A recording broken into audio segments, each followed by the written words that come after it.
Hey wonderful book lovers of the world, it's Mackie here from Bookstand. Sorry, today is just a messy bun, t-shirt, and sweatpant kind of Monday for me, so I'm sorry that I'm not super dressed up and my hair's not down and fixed and everything.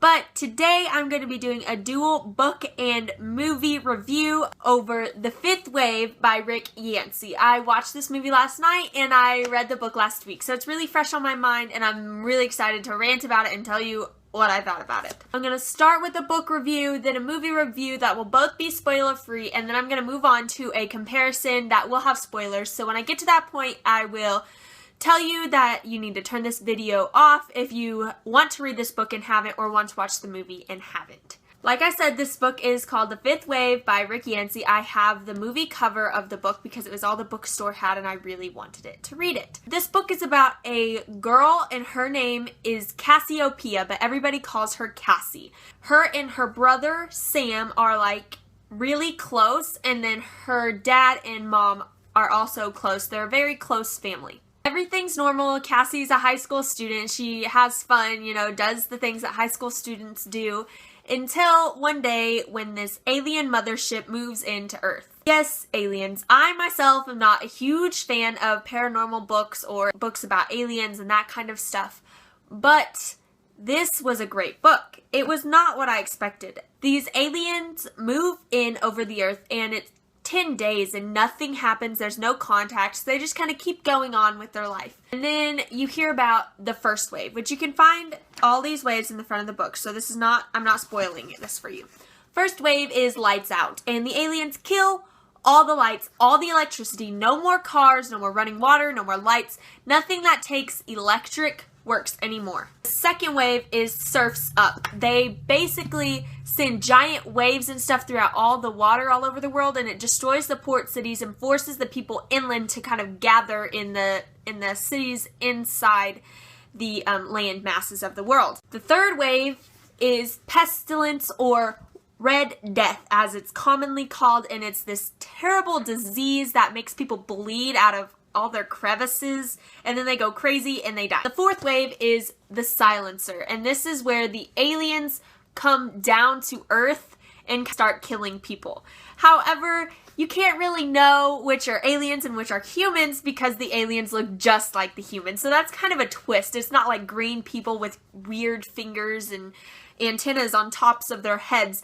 They're just people. They look just like humans. So it makes things a little bit hard for Cassie. You find out that the others, as they call the aliens, are really, really advanced. Obviously, they were able to send an EMP that destroyed all power on planet Earth, and that is just not possible for humans right now to accomplish that and to not have the power come back on, because EMPs are usually temporary, very advanced in their society. But as you go on with this book, you get new perspectives. So there are new characters that are introduced, or old characters rather, that are reintroduced and have their own story within the book. For instance, Ben Parrish becomes Zombie, and you read about Ben Parrish, Zombie's story later on in the book from Zombie's perspective.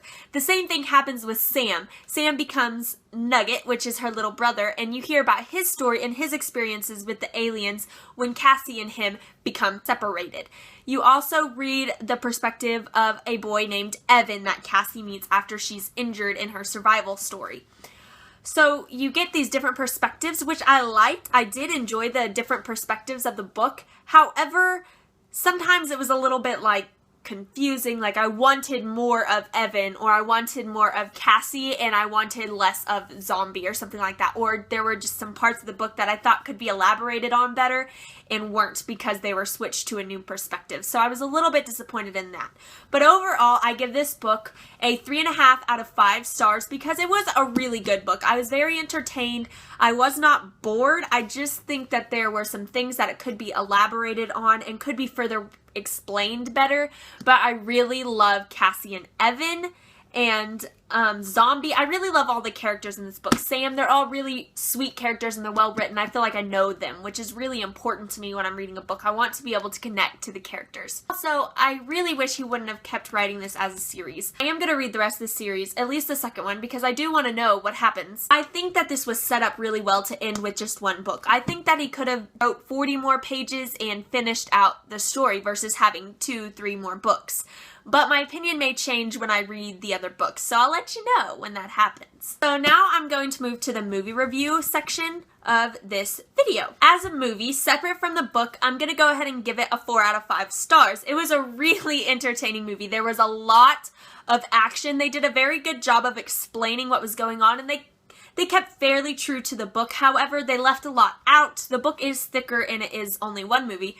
They left a lot out, and at the same time, it was kind of different. Some things, the way things happened were a little bit different. So based on book to movie adaptation, I'm going to go ahead and give it a 3 out of 5 stars. But the movie overall was really good. So it starts off with Cassie, and you're introduced to her and kind of her backstory just a little bit in the beginning, not a whole lot. So you meet all the characters like in the book. You meet Ben or Zombie, you meet Sam and Nugget, you meet her dad, you see her mom, you understand the story and what has happened to her family and what has happened to her, and you understand that the aliens have come and all these waves are shown. The first wave is shown, the second wave, third wave, fourth wave are all shown. Obviously, this book and this movie are about the 5th wave, and it is a giant plot twist. I never would have guessed it until the end when Rick Yancey kind of lays it out. Without telling us in so many words, you can kind of see what's going to happen, and then he goes ahead and tells you.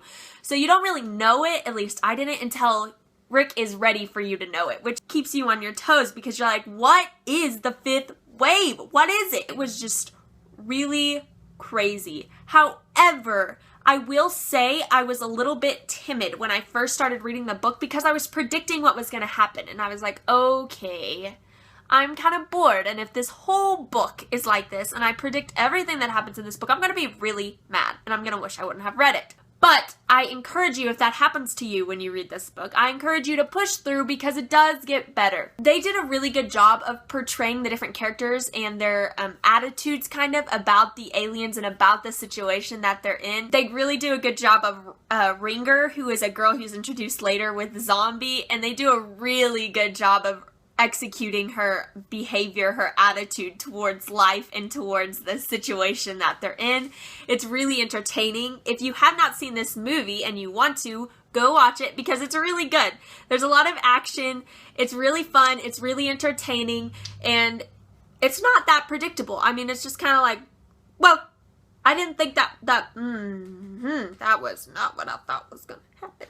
However, I will say the movie was slightly more predictable than the book. Even not having read the book, I think it was a little bit more predictable just because movies tend to spell things out a little more than books do. It's harder for movies to hide things that are going to happen versus books that can be hidden with other subplots and stuff like that. They can't really be shown in movies because of the time limit and that kind of stuff. Now I'm going to move on to spoilers, so if you're planning on reading this book or watching this movie and don't want to be spoiled, please turn this video off now. Thank you for watching. I appreciate it. Like, comment, subscribe, share your videos about this book or this movie or anything else that you want me to check out, and I'll be happy to check it out, and I'll see you guys next time. For those of you who are sticking around, let's get into the nitty-gritty. Why on earth isn't the hair washing scene in the movie? Okay, that was a beautiful scene in the book. That was like wonderful.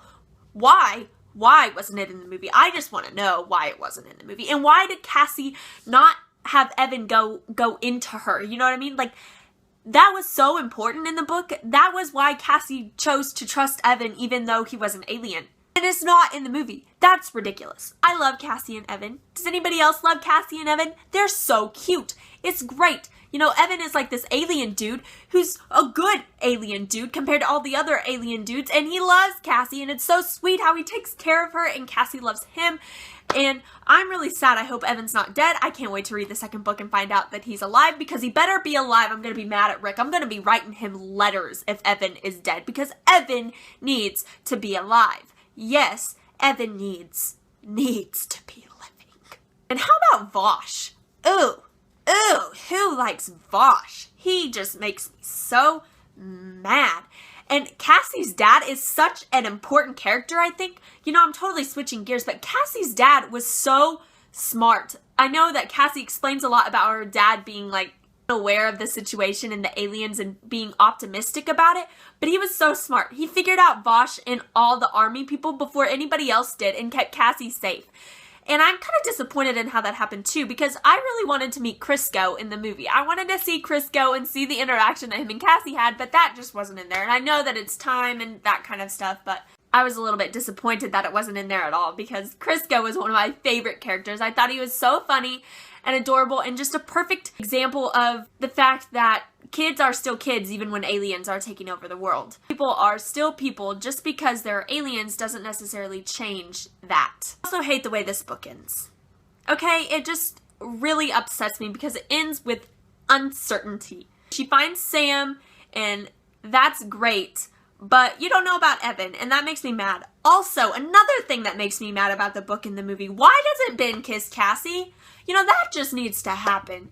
You know, Ben is supposed to kiss Cassie. That's how the book ends, and it's not a love kiss. It's just a I remember you kind of kiss. And it was so important, I think, to show the relationship that Ben and Cassie grew over this time of desperation. And not only that, but it's kind of hard to tell in the movie that Ben likes Ringer. You know, I wish that were a little bit more of his efforts to try and get her to smile and that kind of stuff, because that's not really portrayed. Also, Teacup and Ringer's relationship isn't really portrayed that much. Teacup was really attached to Ringer in the book. The fact that they're not really that attached in the movie is a little bit disappointing. Overall, though, I would say the main key points of the book were translated into the movie, even if they were done a little bit differently than they were done in the book. For instance, like Cassie found out about Evan and how Ben and Cassie met in the compound, and the fact that Cassie didn't cut her hair.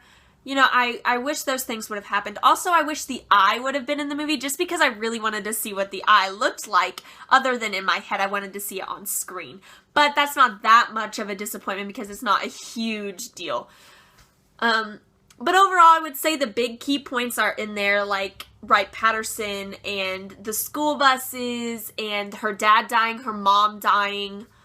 I was also a little disappointed in the Red Death. You know, that was just not shown, and I kind of wanted it. I understand that it's a PG-13 movie, so maybe that's why, but I wanted a little more gruesome details about Red Death, because in my head, when I was reading this book, it was bad, and I kind of wanted to see that on screen. Maybe that's weird. I don't know. I really like this movie, and I really like this book too. I enjoyed them a lot. I would not say they're my favorite movie or book, but they were still really good. Like I said, I give The Fifth Wave 3.5 out of 5, and I give the movie as itself a 4 out of 5, and a book to movie adaptation a 3 out of 5. So I do recommend these to you if you're into aliens, and even if you're not, I recommend you to give it a try, because I'm not really that into aliens, but I love the love story behind it, and the survival story behind it is really nice. So I hope this review helped you decide whether you want to read this or watch it, and I hope that you will read it and watch it, because it is good and it deserves to be read and watched, okay? It's good. Go read it. Go watch it. I will see you guys on Wednesday for my next video that will be coming out. It is going to be my first Tag Wednesday. What? And I hope you guys will come back to my channel and check that tag out. I'm doing Emma Books Totally Should Have Tag, and I'm really excited about it. I think you guys are gonna like it. So come back and watch that video on Wednesday, and I'll see you guys then. Like I said earlier, comment, like, subscribe down below. I have the information to my social media down below, so you can follow me and keep up with my Twitter and my bookish adventures and my school adventures and my crazy life. That's not all that crazy, but kind of crazy, you know what I mean? God bless you. Have a wonderful week. And this is Mackie signing off from Bookstand. Bye.